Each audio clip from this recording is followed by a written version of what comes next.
Robert Perry has joined us. He's got the next question. What's up, Robert? There you go. What's up, guys? Hey, What's up, Robert? It's been a while. Yeah, look at Matt unshaved. Matt shaven. Yeah. All right, guys. Well, with the holidays coming up, I always wonder what are some of your travel horror stories. I heard one time Conan got stuck at the airport in here in San Diego due to the curfew. They have a curfew at the airport where a lot of the residents got together and said, we don't want any planes taken off after 1 a.m. So do you guys have any horror stories about travel? Bro, a million horror stories. And one of them is when we went to Lebanon that... Frankie Kazarian tweeted about that again. Did you see that? Yeah, but we had no way. We were in Lebanon with no contract, okay? And the promoter left with our money. That's bad enough. And so beyond a myriad of problems was now how do we get home? Because the embassy couldn't help us if we didn't have a contract. So we had to actually go to the ticket box or whatever you call it. And the boys were there, selling tickets and getting money from the fans. And we had to put on a show and use some of that money to get back home, and pay for the hotel and like that. And it was just, we were there like 2 or 3 more days than we needed to be there. And then back then, this was like in the beginning of the 2000s, you could smoke on the plane in Europe. So the plane just was like, was brutal. I got a great story. So, real quick, before you go, Disco. I was going to say, Robert, could you mute your TV? I can hear your TV. It's picking it up. Thank you. I got a great travel story. Yeah. So I was in Mexico, and I was having to come to Nitro, and I was late to Nitro because when the plane was taken off, the door fell off the plane. That's tremendous. Wait a minute. I've heard that story before. Wait a minute. Isn't that Vampiro's story? No, that's my story. That happened to me. That didn't happen. It may have happened to Vampiro, but I'm don't let the truth get away with the story. But I'm going to say that happened to me. Maybe the same flight. That is a great travel story. Actually, Vampiro's travel stories are a great story. I don't have a lot of great. I actually do have one great story. They're not a great story, all right? But I was in Germany. We did a 2-week tour. We were being driven around in BMWs the whole time. It'd be 3 wrestlers and 1 driver in each BMW. And every day when we would leave the hotel, like it'd be a caravan, every day we'd leave the hotel, the BMW drivers would take a wrong turn, and we'd be going the wrong way. Remember that, Conan? Like every day we start off going the wrong way, and they have to turn around, do U-turns, and stuff. It was like ridiculous. Like, these guys had no clue where to go, right? So we're driving around, and it was snowing. It was in the dead winter because we always sometimes one thing that it's funny too because like I work right at my job, and I always work the holidays. I never take Thanksgiving off, Christmas Eve. Just I work because our club's open, always open, right? And I tell people, like, why do you always want to work on the holiday? I never had holidays. When we were wrestled, 4th of July you worked. Christmas you went to Germany for 2 weeks. Thanksgiving night you worked. We didn't. Holidays are when it's a holiday and you have off work. So if you're working on the holiday, you're not celebrating the holiday. You're still working. So I've never celebrated holidays, right? So over there was like we're over there during Christmas, and it was snowing. When there's snow on the roads and the Autobahn, the highways, there's no speed limit. Well, these guys are going like 90 miles an hour in the snow. And Paul Orndorff is like telling the guys, go like, "Hey man, let's just slow down." It's like we want to make sure we get there. He's like, "Oh, okay, sorry." But these guys are just completely fearless drivers in Germany. Like even with snow, ice, they're flying down the road, right? So this is before I smartened up and realizing when you travel, you don't have to travel with as many clothes as you need to, because if you're on the road for like a week to 2 weeks or like a week to 10 days.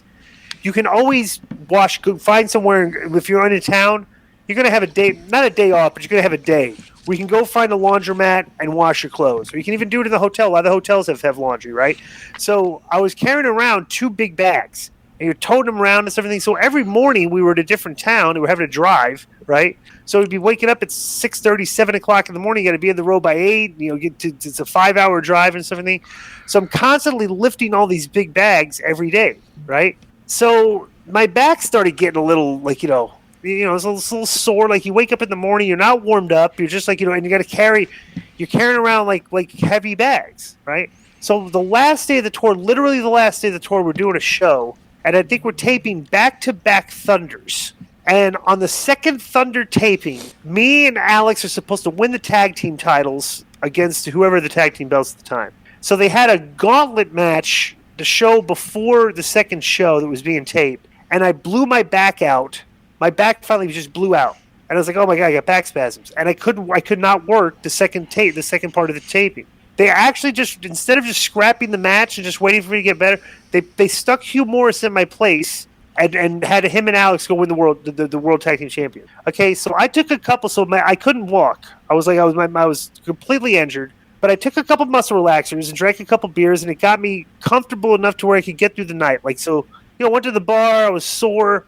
My back's messed up, and just we always after the show in Germany, bro. Everybody just drink beer after. So that's what you do in Germany. Everybody just goes to the bar and drinks beer. So I drink a beer afterwards. Went and slept. So we're doing a flight. We had to take one of those. I think we're in Munich, and we're flying to Gatwick in London. And the plane in Munich was one of those double propeller planes, and it was like torture just getting on that plane. Right? I was like, I had to get my bags, and somebody bring my bags to the thing for me. So we fly into Gatwick, and there's not a lot of time to connect into our flight home on Delta. So I'm trying to walk. It's a decent sized walk. It's like it's about 30 minutes. I had to keep stopping and sitting down because I was in so much pain, my back. And I'd get up and I'd have to walk. If I had crutches or something, a wheelchair would have helped, right? I got to the gate, way behind everybody. They were all on the plane. The guy at the counter literally shut the door right in my face. You can't get on the plane. So I had to find, my back is buried, okay? I had to basically, find somebody to help me. This English guy got me to a wheelchair. The Gatwick airport is really big. I mean, London Gatwick's kind of like Atlanta Hartsfield. It's a hike to get places, right? So he brought me to the infirmary. They weren't allowed to give me any pain medication because they're not allowed to prescribe pain medication. It's not a licensed doctor and stuff. Everything. So I basically called WCW, told them what happened. Hey, you guys got to rebook another flight. So I had to stay the night. So the guy basically wheeled me into my hotel room. All the way, and it was a long hike. It was a thing. He wheeled me into the hotel, up the stairs, wheeled me into the room, and wheeled me to my bed. I got out of bed and rolled onto bed, right? So the guy left, and they had me an appointment. My flight was at noon, okay? The flight was at noon, so I had the morning, 8, 9 o'clock in the morning. I had to go up and go. They were going to hook me up with a doctor that was going to give me some medication, a local doctor that worked out of his house. They were going to drive me there and give me medication so I could get on the flight because I was in agony. So I lay down in bed. Bro, when I got out of bed and I went in front of the sink to brush my teeth, I took my shirt off and my body was lopsided. I looked how you look like when you look at scoliosis? Yeah. My body was in scoliosis. It was the scariest looking thing I've ever seen. I was like, what the fuck? I'm twisted. My body. I'm So the doctor... So the next morning I wake up, they wheel me down to a cab. Cab takes me to the doctor. The doctor prescribes me Codex, which is codeine. Codeine and what do you call it? What are the typical pain pills? Not Vicodin, but the Vicodin. It's like codeine and Vicodin combined, right? So he gave me some Tylex and Valium. He said those will get you home. I'm like, all right, cool. So I took some Valium to bro. Those I always sleep on planes, but I was pilled up. They just stuck me in the plane. I just went out. I slept for 8 hours, however long it was, right? So I finally get back to Vegas, okay? And my dad had to come help me get out, get to my room and stuff and everything, help me out and everything. But dude, I go, because I was taking the Tylex and the Valium, my back's in agony. It constipated me for 56 hours on top of being in play.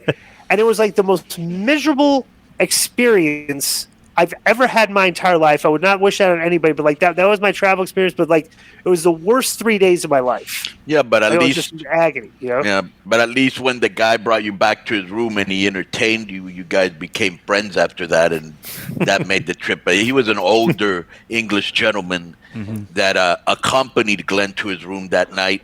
entertained them that night, and they've seen each other since. On the dark web, there's an old video that says Disco Inferno JOY POV instruction.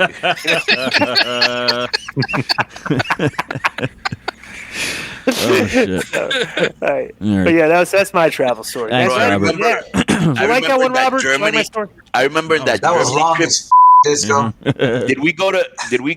Did we also go to Switzerland on that one when we went to that Germany one, Disco that you're talking about? Did we also go to Switzerland? He froze. He froze. Yeah. Cause bro, my luggage broke. So when it came out of the thing, it was missing a handle. And then the second day of the tour, and this was like a 10-day thing. Then the second day of the tour, they up my luggage so bad that it broke, and I had to tape it. So now I had one bag here, and then I had to carry another one that was really heavy. And like by the fourth day, I couldn't take it no more. So I saw a nice piece of luggage going around that nobody had picked up. Got it, emptied it, put my in there, and I had that problem was solved. Awesome. How many bags would Hoovy travel with? Bro, we traveled. He traveled. Yeah, he traveled the store. Yeah, He needed Yeah, one, like one for his hair it looked dryer. like a train. Yeah, He would bring like triple the amount of way clothes more that than everybody what else you did, needed. and he would go buy clothes while we were traveling.